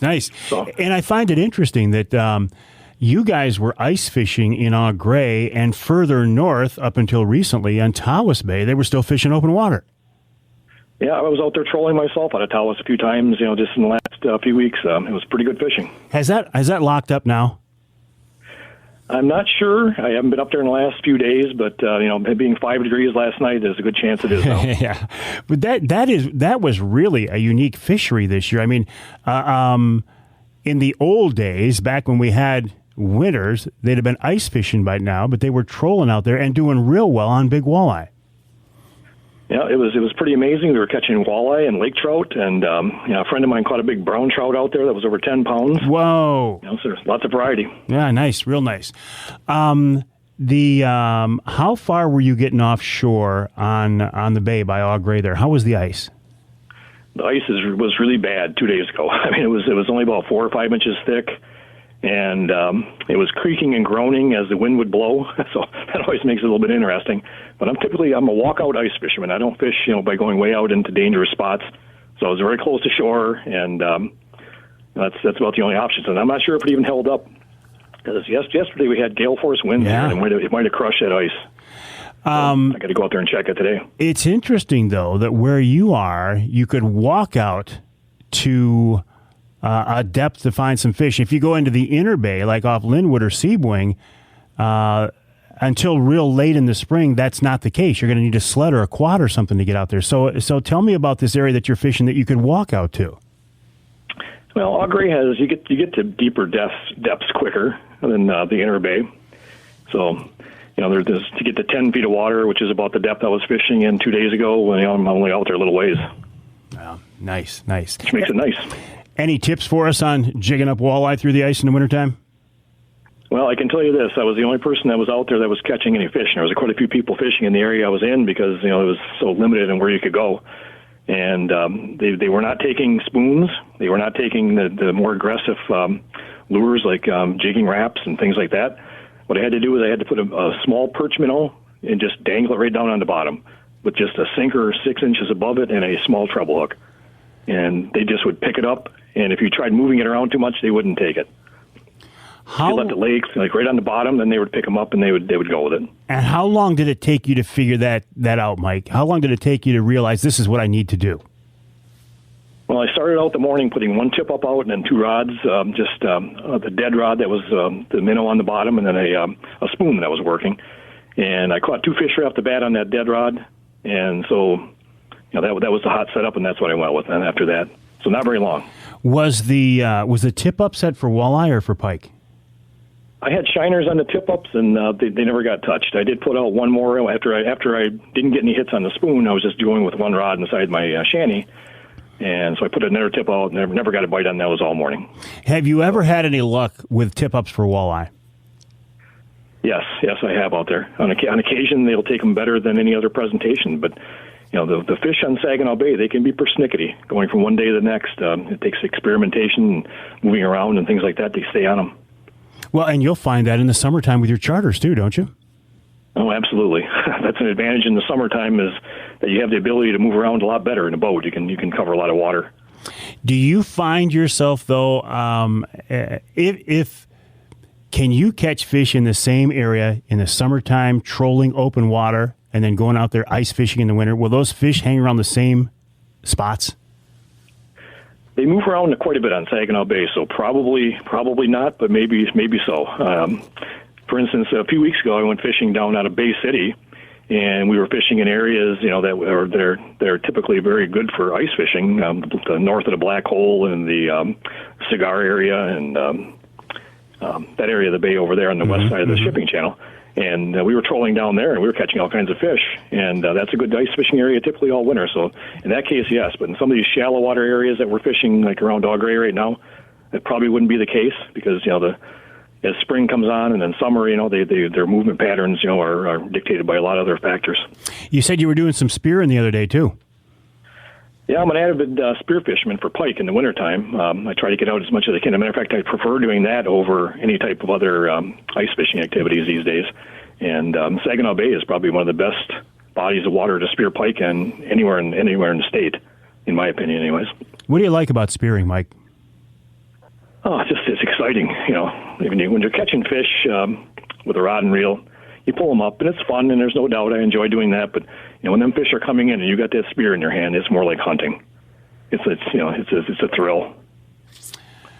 Yeah, the last time I went out, which was out of Tawas, this is before the ice blew out of there, maybe about a week or two ago, and I saw 10 pike, 2 lake trout, and 1 walleye in one sit out there. So that's Saginaw Bay for you. That's good. Did you throw a spear at all that day? I'm embarrassed to say yes, I did, but I did do a lot of missing. I did get fish, but I did miss a lot of fish too. Well, so I'm not the best spear fisherman in the world, but I enjoy it. What is it? I mean, what is it about throwing that spear that would make you miss? Are you misjudging where the fish are? Are they quicker than you? Explain that to me. The fish can be quick. The problem with Saginaw Bay is we have very clear water, and they're skittish. When they come in that clear water and they can see extremely well. They're seeing that spear coming at them, I think, more than if they were in grungy water.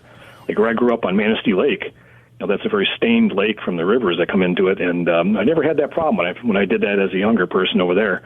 and we didn't miss as many fish because they just didn't see it coming, I don't think. Yeah, well, that makes sense. We're talking with Mike Veine. Mike is an outdoor writer and a charter captain. You can learn more about him on his website, trophyspecialists.com, trophyspecialists.com. Got to take a break here in the Outdoor Magazine show, but when we come back, I want to continue this conversation, talking more about the outdoors here in Michigan with Mike, a little bit about what he's been up to, talking about his outdoor writing career as well. And also I want to see how his deer season went. He's an avid whitetail hunter as well, and he hunts. I think he hunts a lot in the UP these days. So we'll take that break. A reminder, my website is MikeAveryOutdoors.com.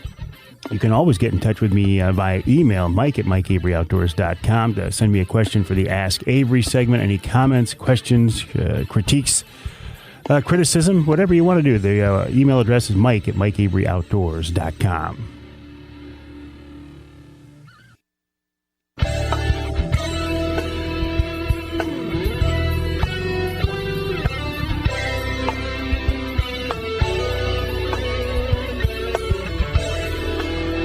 You can hear the Outdoor Magazine show in Holland, Michigan, that is. Well, you can hear the show in Holland, the country as well, but it's via podcast. But if you want to listen to the broadcast version of the show, you can hear us in Holland on WHTC. That's 1450 AM and 99.7 FM.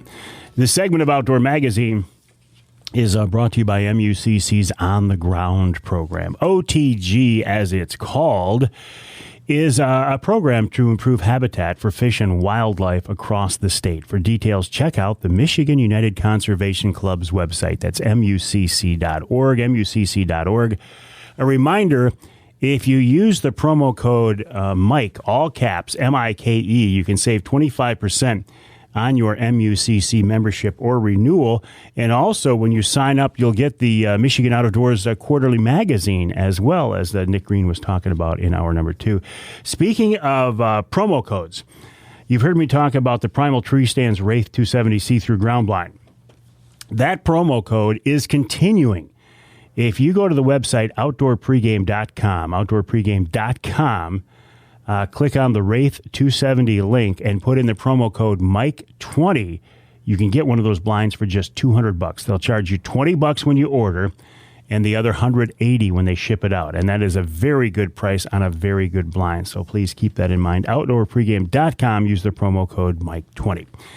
Right now, here on the Outdoor Magazine show, we're talking with Mike Veine. Mike is an outdoor writer and a charter captain. He grew up in Manistee, moved downstate for a few years. Now he's up in Eau Gray on the shores of Saginaw Bay, and he's loving life. Mike, tell me about your career as an outdoor writer. How did you get started in that? Well, I got into outdoor writing just by chance. This is something I wanted to try, and I became successful at it, I guess, very quickly. I started writing for mainly national magazines to begin with. And then I worked my way down from there, doing some regional magazines. And like Woods and Water News is a good one I've been writing for almost 30 years. Just enjoy it. I've been kind of cutting back on my writing lately as I've gotten older. I'm getting closer to retirement. As a matter of fact, I'm done charter fishing as of now. I'm retired. I did not realize that, Mike. Yeah, I just decided that in the past year that the time was now. I've been doing it for quite a few years and enjoying it. Made a good living off of doing charter fishing, basically as a full-time endeavor. And I also did taxidermy in the wintertime, too, and I'm retiring from that as well, too. So what are you going to do, kick your feet up and move to Florida? No, I'm going to do some serious hunting and fishing is what I'm going to do. Oh, wonderful, wonderful. Not like I haven't in the past, but I'm going to do it just to have fun now. Well, and it's gotta change things. I mean, when you're responsible for a boat of people out on the water, not only are you responsible for their safety, but you need to show them a good time and hopefully catch some fish too. That does change the entire dynamics of the experience for you, doesn't it? Well, it definitely put a lot of pressure on you as a charter captain and a guide. They're paying you to produce. That's it. They want to have a good time, but ultimately people want to catch fish, and sometimes the fish don't bite so good, and you have the conditions you have to battle on a constant basis. So, yeah, it was fun, doing it for as many years as I did, and like I said, it was very successful, and I wouldn't change a thing. I mean, I really enjoyed it over the years.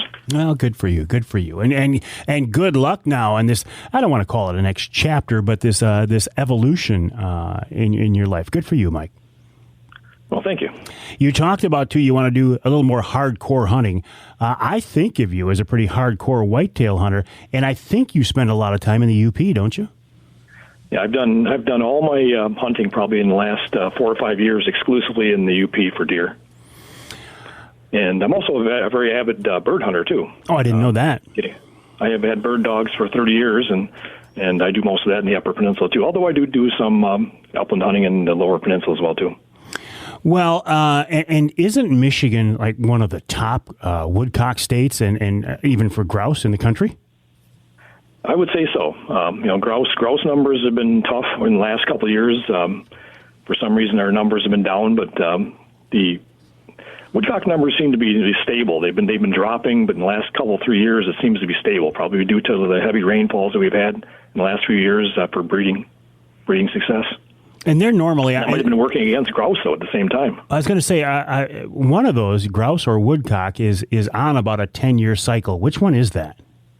The grouse are on a cycle, and currently they're supposed to be on the upswing, but our numbers have been staying low and flat for the last few years. Flush rates have been some of the lowest I've seen in 30 years here in the last few years. Well, and so much of that is it's Mother Nature, right? It's weather dependent. It's weather dependent on the hatching seasons, and there's also some diseases that possibly could be playing a role in the decline too of grouse. No, I hate to hear that. Yeah, West Nile virus. It's shown that it's infecting grouse. In the area I hunt, which is mainly in the central UP, I know that it's been found in a lot of grouse up in that area during some testing that they've done. I'm sorry to hear that. I feel like as there's not much that the DNR or wildlife managers can do in that situation, but we turn it to your other passion of whitetail hunting. I think the way whitetail are managed in our state can have a direct impact. Now, I know Mother Nature plays a huge role in this, especially in the UP, but man can really impact our deer hunting through regulations and such, I think. Can't they, Mike? Oh, I definitely would agree with that. There's certain things that can be done, through sport hunting and the regulations that are put forward that can directly impact deer numbers. Like what? What are you thinking? Well, right now, in the Upper Peninsula where I do most of my hunting, our deer populations are pretty much at or near, modern time record low levels. And those low levels, they were caused by a preponderance of bad winters. So for the last, 10 years, I actually went back and checked the winter severity, and 8 of the last 12 winters we've had have been severe. And those severe winters have resulted in very poor recruitment, very poor doe to fawn ratios. And also our hunter numbers have been dropping right along with that too, although the hunter numbers in the UP have dropped about the same rate as the rest of the state. It has been a little bit worse in the UP because our deer numbers are so low up there and seem to be dropping. Well, and you've got, wolves, whatever. Some people will say it's a big factor. Some will say it's not. You've got the lack of habitat. You don't have the deer yards that you used to. I mean, and you got those severe winters. A lot of things working against Michigan UP whitetails and UP whitetail hunters. Yeah, wolves. I'm glad you brought that subject up because they're definitely a factor. We used to be able to bounce back from winters fairly quickly in the UP with our deer numbers. After you had a bad winter or two, you'd see a rebound when you had a couple of easy winters. Well, we're just not seeing that rebound so quickly now. Wolves are the only thing that's changed in the past 20 years that are probably impacting that. Studies have shown that each wolf will kill 30 to 50 deer per year. And they tell us that we have 600 plus wolves in the UP. Well, the way things are going right now, the wolves are killing more deer than hunters are, and that definitely has to be factored into deer management. So I know you are a student of deer management here in Michigan, Mike. What should we be doing? Are we doing a good job? Should we be doing something different? We've been doing a good job, pretty much. There's certain things we can do better. My philosophy on deer management has changed quite a bit over the years. Back in 2000, they were proposing some experimental DMUs in the UP for antler restrictions up there. at that time, I didn't think antler restrictions would work. I bought into a lot of the philosophy that says that you cannot stockpile deer in the UP, especially bucks. And I didn't think it would work, but in my DMU, we did have antler restrictions for 5 years during the early 2000s. And they kind of changed my mind on antler restrictions in that I saw it actually work firsthand. I didn't believe it would, and I was against it at first, but I changed my mind at the end of the 5 years, and now I do support antler restrictions as a management tool. And currently in the Upper Peninsula, we have a hunter's choice system, which is kind of a hybrid between a single buck tag and antler restrictions on the combination license. We have a choice to go one way or the other. And about half of the people are buying the combination license where they're restricting themselves on both of the bucks that they can kill, and the other half are just buying a single buck tag where they can shoot any buck with at least a 3-inch antler on one side. Mm-hmm. And it's had a pretty good impact on our composition of our buck harvest up there as far as the buck age structure. In the last couple of years, we were below 20% on yearling buck kill. So over 80% of the deer that are being shot are older age class deer, at least 2.5 years or older. So it's been successful in that regard. But there's also some contention that's caused as well too. Some people just don't like it. Well, yeah. But when you talk about these older bucks getting by, I remember there was a time, and it's been 20, 25 years ago now, that they used to say, they being the DNR biologists, that something like 90% of the deer killed in that first week in Michigan were 1.5-year-old bucks. So that has certainly changed, and I think it's because, well, for a lot of reasons, right? It has. There's a change in mindset right now in deer hunting throughout the country, not just in Michigan. People, they want to see more older age class bucks, and people are more willing to pass them up even voluntarily. So does that leave and I get that. I mean, everybody wants to shoot a big buck. But what about the folks who have such a limited amount of time out there and they want to shoot any buck they see that's legal? I mean, there's still room for those folks out there, isn't there? Definitely, and that's where I really like the hunter's choice system that we have in the Upper Peninsula, is it allows for an option where people can purchase that single buck tag and shoot any buck of their desire. Well, let's see what this. I mean, there's no way of telling, right? You can't tell how severe a winter is going to be until you get into the end of it there in the UP, correct? That's very true. We're pretty easy right now in the UP. There's probably less than a foot of snow even in some of the highest snowfall areas of the UP right now. So they're not even migrating to their winter complexes yet. So it's good so far. Yeah, well, you never know what's going to happen here later in the winter. That's right.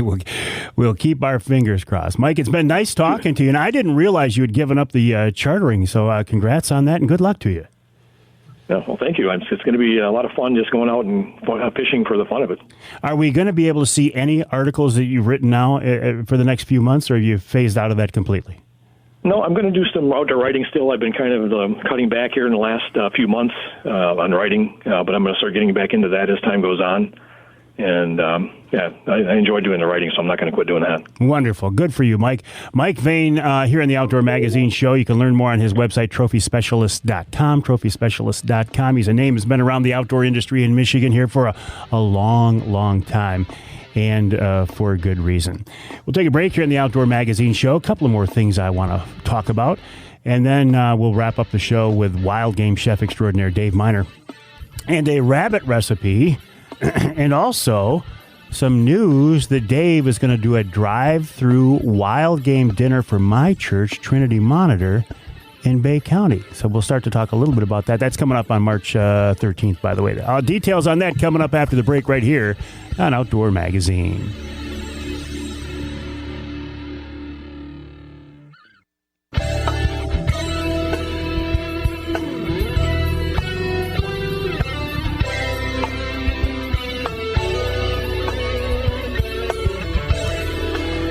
You can hear the Outdoor Magazine Show in Houghton Lake on two stations. The Twister 92.1 WTWS and Powerhouse Station 98.5 WUPS. You can hear us in Manistee on WMLQ 97.7 FM, and you can hear us in Saginaw and what used to be called the Tri-Cities on two stations as well, WSGW AM and FM, 100.5 AM and 790 AM. I am here in their studios right now, although for this 3-hour period, This part of the studio is called the Outdoor Magazine Studio. Charlie Root in here with me, doing a wonderful job as always. As you hear the crowd, Charlie. He bows and waves to the adoring crowd. Ladies and gentlemen, Charlie Root. Thank you, Charlie. Appreciate that. This segment of Outdoor Magazine is brought to you by Reader Landscaping. Reader can take care of your lawn and property because it's your nature and our nurture. And I bet you wish you had Reader doing your snow removal here the other day, didn't you? Well, I kind of wished I did too. But when it comes to be springtime, they'll be out there working in my yard.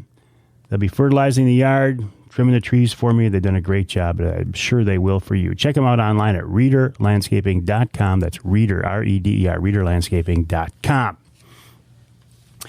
Well, let's see here. What do we want to talk about? I've enjoyed our lineup of guests this week. We started out with Mark Sperry of Sperry Ballistics in Mount Clemens talking about the ammo shortage. Al Stewart from the DNR reminding you, if you want to apply for one of the limited quota turkey tags, you have until Sunday night at midnight. So you don't want to wait too long, right? And if you're listening to the podcast version of this and you missed the deadline, that's okay. Because here in Michigan, you can still go out and buy a license after that, but you might not be able to get the one that you want. Some people say, well, why even apply for a limited quota hunt? They don't sell out. Well, they haven't in the past, except for ZZ last year. I love turkey hunting so much that I'm not willing to take the chance. I will spend the $5 to go ahead and make sure I get the tag that I want. But I love turkey hunting.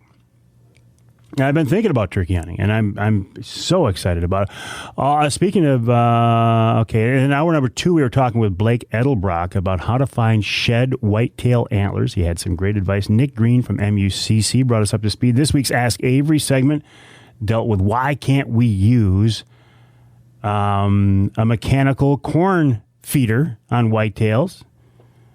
And, of course, we just wrapped up with Mike Vane, who is an outdoor writer and a charter captain. Just retiring, though. I didn't realize that. Retiring. Well, we are finally, it seems, old man winter caught up with us a little bit. Just a week or two ago, I was saying, boy, we haven't had much of a winter, have we? Well, as we are here in the studio right now, I think, it's up a little bit warmer, but it was single digits when I walked in here. We did get a pretty good snowstorm yesterday. And I got to tell you, I got a bone to pick with the DNR. I am not happy with them at all. And it doesn't deal with whitetail management.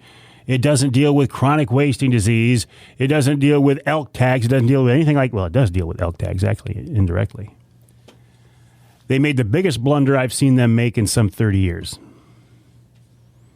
They failed to draw my name for the Pure Michigan Hunt. And I am not happy about it. They drew a Mike V, and I'm pretty sure it was supposed to be Mike A. I'm just thinking that by next year, we better fix this situation, DNR, because I was quite convinced I was going to win that Pure Michigan Hunt. Maybe next year. I put in enough times for it. I should have, right? Ammo shortage still going on, and the more I hear about this, the more concerned I get. This is not something that's going to go away in months. This is going to take years to go away. Years. So if you've got ammo, good for you. If you don't, good luck finding it. Please don't hoard it. Get what you need.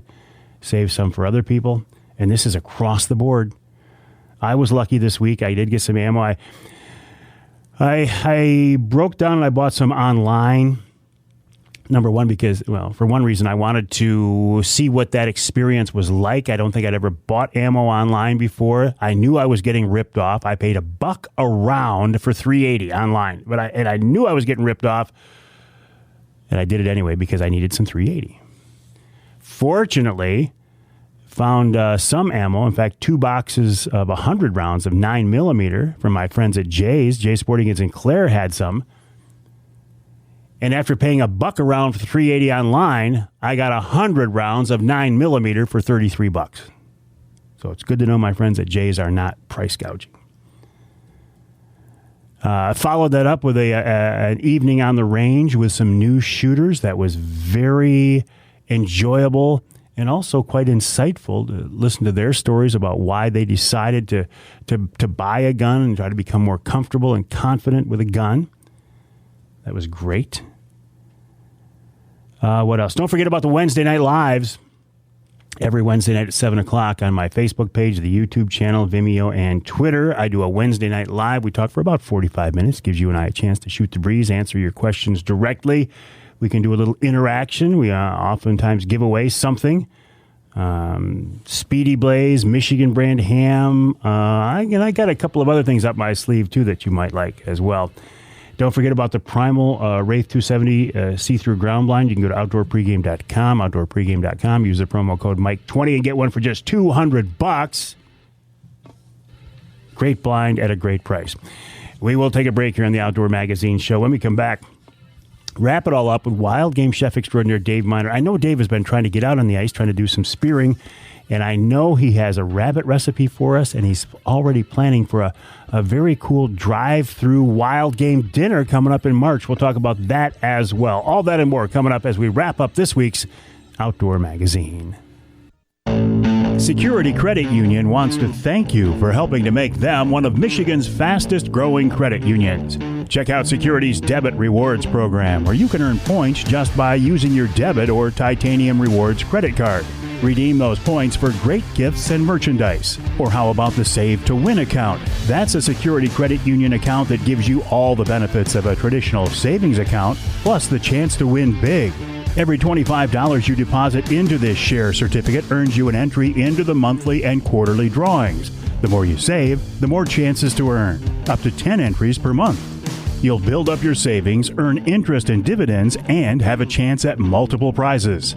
And remember, Security Credit Union loves to work with outdoorsmen and women, and they can help you with your next outdoor adventure. Check them out online at securitycu.org. That's securitycu.org. Federally insured by the NCUA.